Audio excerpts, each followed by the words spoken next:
Hello everyone, I hope आप सभी लोग बहुत अच्छे होंगे और उतनी ही अच्छे तरीक़ों से आप लोग का पढ़ाई भी चल रहा होगा।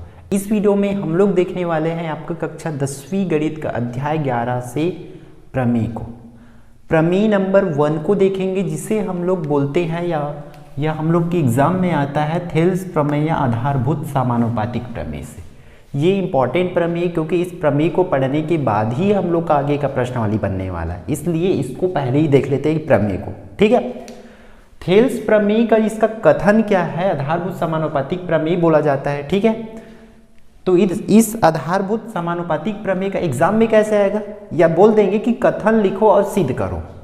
एक तरीका ये हो सकता है, या तो ये बोल देंगे पूरा कथन को प्रश्न के रूप में बना देंगे, सामने में लिख देंगे सिद्ध करो कि किसी त्रिभुज की करके लिख देंगे पूरा का पूरा। ठीक है, तो उस तरीका से आप लोग को कथन को याद भी रखना है और इसको सिद्ध कैसे करना है उसको भी देखना है। तो चलो देखते हैं कथन क्या बोलता है। यदि किसी त्रिभुज की एक भुजा के समांतर बाकी दो भुजाओं को, सबसे पहले तो एक त्रिभुज बोला है तो एक त्रिभुज बना लीजिए आप लोग।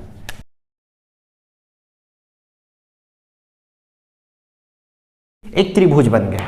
ठीक है, यदि किसी त्रिभुज बोले तो एक त्रिभुज बन गया किसी एक भुजा के समांतर। अब ये त्रिभुज है तो हम लोग को किसी भी एक भुजा, देखो तीन भुजा है, ए बी भुजा, बी सी भुजा और ए सी भुजा या सी ए भुजा। ठीक है, तीन भुजा, तीनों भुजा में से किसी एक के समांतर हम लोग को समांतर दो भुजाओं को भिन्न भिन्न बिंदुओं पे प्रतिच्छेद करते हुए एक भुजा के समांतर होना चाहिए और दो भुजा को काटना चाहिए भिन्न भिन्न जगह पे, अलग अलग जगह पे।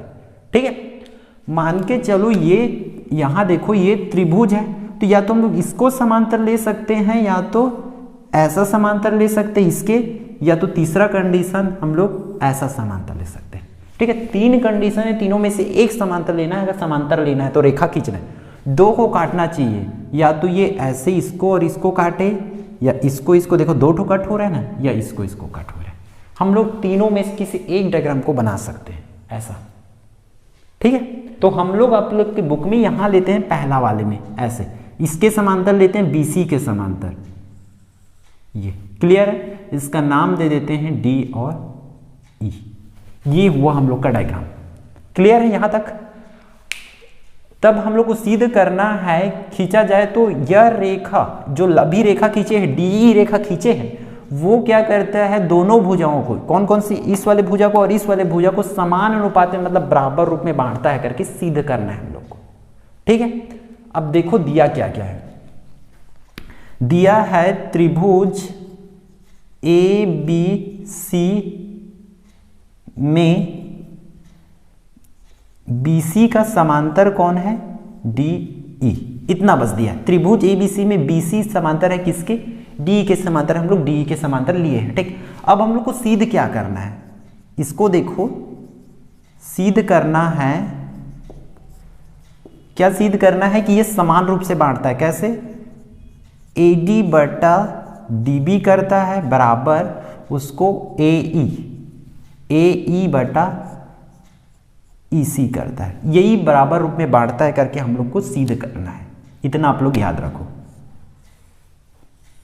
ठीक, इतना सिद्ध करना है। तो सिद्ध करने के लिए हम लोग को कुछ रचना करना पड़ेगा। ठीक है, ऐसे ही हम लोग उसको सिद्ध नहीं कर पाएंगे, तो रचना करना पड़ेगा, कुछ एक्स्ट्रा चीज जोड़ना पड़ेगा। तो रचना में हम लोग क्या करेंगे, बी को ई से। ठीक है, देखो मैं लिख रहा हूं रचना को।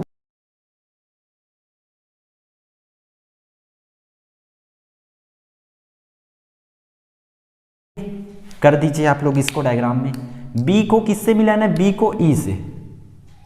ये बी को मैं ई से मिला दिया। ठीक है, और सी को डी से मिलाना है, तो ये सी डी से मिल गया। ठीक है, मिलाया और क्या करना है, ई एन, यहां से ई से एन, ई एन लंब खींचना किस पे? ए बी भुजा पर, तथा किस पे? उस पे डी एम लंब खींचेंगे किस पे? इस वाले भुजा पे, ए सी भुजा पे, पूरा बड़ा वाला जो भुजा उसी पे। ठीक है, खींचा। ठीक है, इतना बस रचना करना है और कुछ नहीं। देखो रचना जो लिखे बस है, अभी किए नहीं है ना।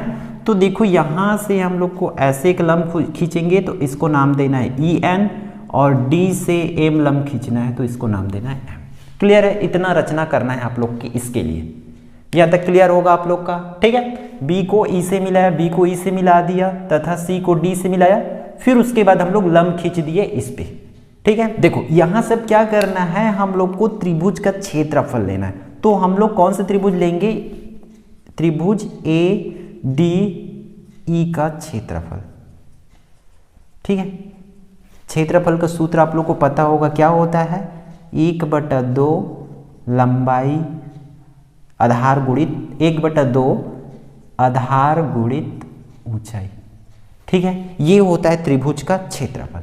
तो वैल्यू रखे जाएंगे तो हम लोग इसको ऐसा लिख सकते हैं, एरिया ऑफ त्रिभुज ए डी ई। ठीक है, इंग्लिश में लिख दिया और कुछ नहीं। ठीक, 1/2 आधार कितना है? अब देखो उसमें आधार किसको लेना है ना? 1/2 तो हो गया, अब आधार किसको लेना है इसमें? आधार हम लोग का बनेगा जिस पे लंब डला है। हम लोग को पता है कौन सी भुजा पे लंब डला है। लंब किस पे डलेगा? आधार पे ही लंब डलेगा ना। तो ये वाला ईडी हम लोग का क्या हो जाएगा? उसका आधार हो जाएगा, और लंब ही उसका क्या बनेगा? ऊंचाई बनेगा। तो ऊंचाई उस पे क्या होगा? EN। क्लियर है? ये समीकरण नंबर 1। उसी तरह सेम टू सेम त्रिभुज अब हम लोग लेंगे इस वाले को, ये जो छोटा त्रिभुज है ना, इसको BDE में। ठीक है, तो इसका डायरेक्ट हम लोग क्षेत्रफल लेते हैं का क्षेत्रफल। तो क्या हो जाएगा? 1/2, इसका भी सूत्र वही बनेगा, आधार गुणित ऊंचाई करके, है ना। तो इसको भी वैसे लिखेंगे, एरिया ऑफ त्रिभुज ABDE बराबर क्या हो जाएगा? 1/2 गुणित इसका आधार। देखो इसमें आधार क्या बनेगा? इसका आधार हो जाएगा BD गुणित, अब ऊंचाई देखो इस पूरे में हम लोग AB पे लंब किसको डाले हैं? देखो यहाँ पर AB लंब, AB पे लंब कितना है? EN, तो वही लंब यहाँ पर भी रहेगा EN। समीकरण नंबर 2। क्लियर है तक? अब हम लोग को यहाँ से करना है समीकरण 1 व 2 से, 1 व 2 से। ठीक है, क्या हो जाएगा? समीकरण 1 और 2 से देखो इसको भाग कर देंगे दोनों समीकरण तो इसको ऐसे लिखेंगे, एरिया ऑफ त्रिभुज ADE बटा में एरिया ऑफ त्रिभुज BDE। क्लियर यहाँ तक? बराबर उसको 1/2 उसका ऊपर का ऊपर में लिखाएगा, AD गुणित EN बटा में 1/2 गुणित BD गुणित EN।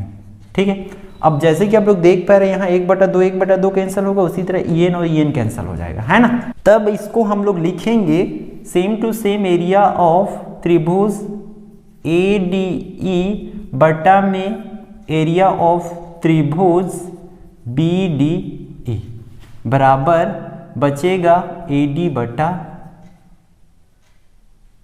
DB। क्लियर है? समीकरण नंबर 3 ये। ठीक है, वो समीकरण नंबर 3 हो गया। ये तो काम यहां तक का लगभग कंप्लीट है हम लोग का। अब देखो हम लोग लेंगे त्रिभुज, अब फिर से उसी त्रिभुज को लेंगे, किसको? इस वाले को, है ना। तो कैसा हो जाएगा? त्रिभुज फिर से इसी प्रकार क्या करेंगे? इसी प्रकार एरिया ऑफ त्रिभुज ADE, ठीक है, उसको ले लिया और इस बार मैं ले रहा हूं किसको? तो ये हो जाएगा नीचे वाले त्रिभुज को हम लोग लिखेंगे इसका त्रिभुज, इस वाले त्रिभुज को लेंगे अभी। कौन सा वाले को? इस वाले को। ठीक है, ये वाला पार्ट को। तो क्या हो जाएगा इसका? CDE। क्लियर है? इस वाले को ले रहा है तो इसलिए उसका नाम क्या हो जाएगा? CD। अब देखो यहां पर, ठीक है, इसी प्रकार हम लोग तो ले लिए इसको त्रिभुज ADE को, और बटा में ले रहे हैं त्रिभुज CDE को, CDE को ले रहे हैं। ठीक है, तब देखो इसमें अब हम लोग संगत कोण किसको ले रहे हैं? हम लोग इसके बारे में बड़ा वाला को ले रहे हैं ऊपर का, और इस साइड वाले को ले रहे हैं, है ना। उसके अकॉर्डिंग देखो तब हम लोग का आधार क्या हो जाएगा? चेंज हो जाएगा। ठीक है, संगत त्रिभुज की वजह से तब आधार इसका क्या बनेगा? AE बनेगा। क्लियर है? AE गुणित और इसी आधार पे लंब क्या डला हुआ है? DM लंब डला हुआ है, तो ये हो जाएगा DM बटा में 1/2 गुणित। अब इसका देखो, इस वाले में आधार क्या बनेगा? ठीक है, क्या बनेगा? EC। EC गुणित, और इस पे इसी आधार पे लंब क्या है फिर से DM। क्लियर है?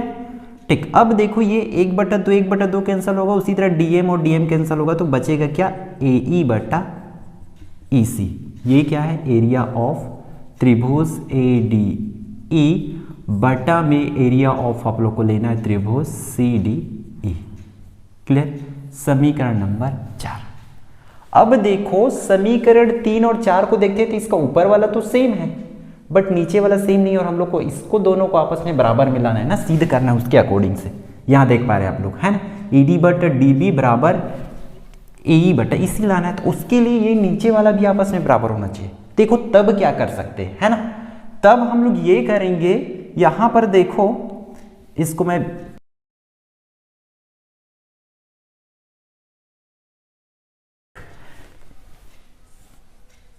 ये त्रिभुज हम लोग का कुछ इस तरीका से था, ठीक है। इसमें देखो अब हम लोग इसमें कौन कौन से त्रिभुज नाम लेंगे, हम लोग BED को, इस वाले को, ठीक, BED को मैं लिया, और किसको लेता हूं त्रिभुज CDE, ये है CDE, ये है। तो देखो जब दोनों त्रिभुज को, जिसको मैं लाइटेड किया हूं, ठीक है, इन दोनों त्रिभुज को देखो, इसको और इसको, तो वो क्या है, दोनों एक ही आधार पर बना है, ठीक है। कौन कौन से त्रिभुज? त्रिभुज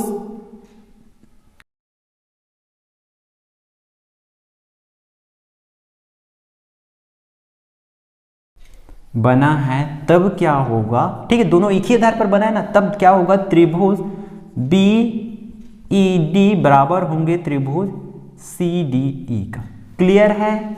ठीक है। अब देखो दोनों का नीचे नीचे भी बराबर हो गया, है ना, दोनों का नीचे नीचे बराबर हो गया, तब हम लोग इसको इस तरीके से, अगर किसी एक को मॉडिफाई करते हैं, मान के चलो मैं इसको करता हूं, तो ये होगा एरिया ऑफ त्रिभुज ADE बटा में, देखो मैं इसको क्या लिख सकता हूं, त्रिभुज CDE की जगह में मैं लिख सकता हूं यहां एरिया ऑफ BED बराबर AE/EC है, तो उसको लिख दिया AE/EC। समीकरण नंबर 5। देखो इसी ऊपर वाले को जस्ट मॉडिफाई करते हैं, हम लोग चाहे तो ऊपर वाले को भी कर सकते थे। अब देखो आप लोग समीकरण नंबर 3 और 4 को देखो, इसका left hand side same to same है, दोनों का सेम है, तब समीकरण